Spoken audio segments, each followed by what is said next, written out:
Chapter 24. And it came to pass after the death of Abraham, that the Lord blessed Isaac his son. And he arose from Hebron, and went and dwelt at the well of the vision, in the first year of the 3rd week, 2073 a.m. of this Jubilee, 7 years. And in the first year of the 4th week, a famine began in the land, 2080 a.m., besides the first famine, which had been in the days of Abraham. And Jacob sawed lentil pottage, and Esau came from the field hungry. And he said to Jacob his brother, "Give me some of this red pottage." And Jacob said to him, "Sell to me your birthright, and I will give you bread, and also some of this lentil pottage." And Esau said in his heart, "I shall die.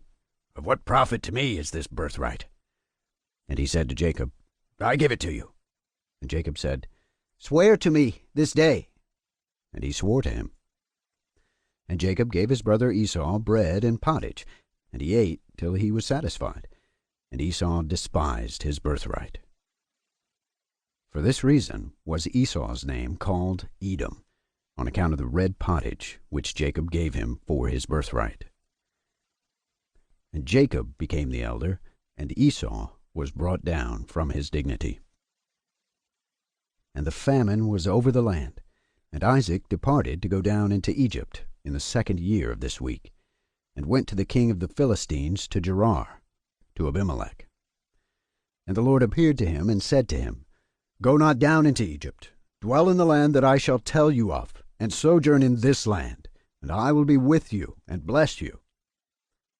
For to you and to your seed I will give this land, and I will establish my oath, which I swore to Abraham your father, and I will multiply your seed as the stars of heaven, and will give to your seed all this land.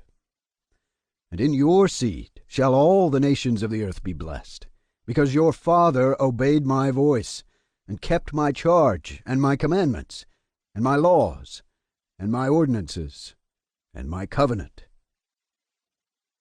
And now obey my voice, and dwell in this land." And he dwelt in Gerar 3 weeks of years. And Abimelech charged concerning him, 2080 to 2101 a.m., and concerning all that was his, saying, "Any man that shall touch him or anything that is his shall surely die."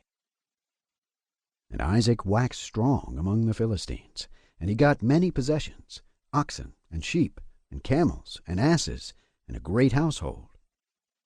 And he sowed in the land of the Philistines, and brought in 100-fold. And Isaac became exceedingly great, and the Philistines envied him. Now all the wells which the servants of Abraham had dug during the life of Abraham, the Philistines had stopped them after the death of Abraham, and filled them with earth. And Abimelech said to Isaac, "Go from us, for you are much mightier than we." And Isaac departed from there in the 1st year of the 7th week, and sojourned in the valleys of Gerar. And they dug again the wells of water which the servants of Abraham his father had dug, and which the Philistines had closed after the death of Abraham his father. And he called their names as Abraham his father had named them. And the servants of Isaac dug a well in the valley, and found living water. And the shepherds of Gerar strived with the shepherds of Isaac, saying, "The water is ours." And Isaac called the name of the well Perversity, because they had been perverse with us.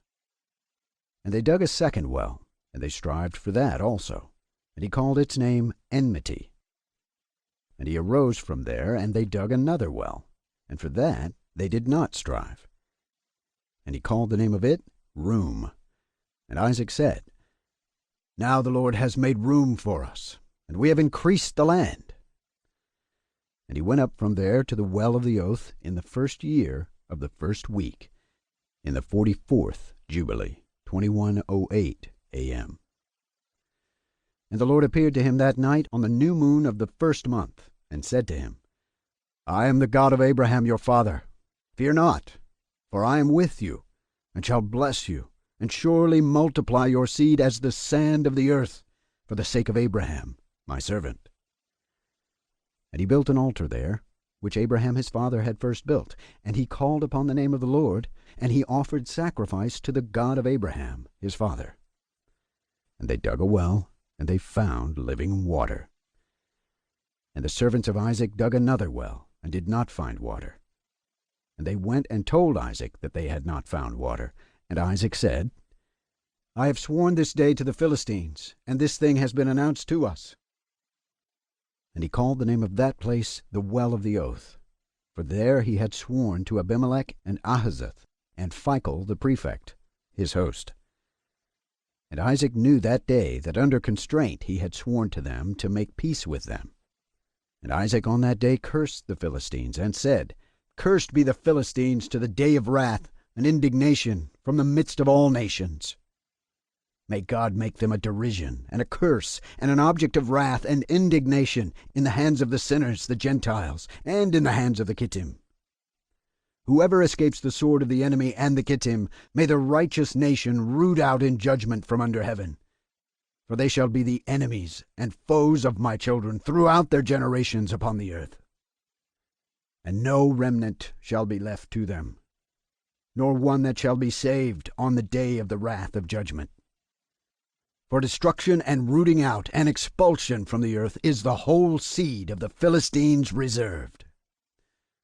And there shall no longer be left for these Caphtorim a name or a seed on the earth. For though he ascend to heaven, there shall he be brought down, and though he make himself strong on earth, there shall he be dragged forth. And though he hide himself amongst the nations, even from there shall he be rooted out. And though he descend into Sheol, there also shall his condemnation be great. And there also he shall have no peace. And if he go into captivity, by the hands of those that seek his life shall they slay him on the way. And neither name nor seed shall be left to him on all the earth. For into eternal malediction shall he depart. And thus it is written and engraved concerning him on the heavenly tablets, to do to him on the day of judgment, so that he may be rooted out of the earth.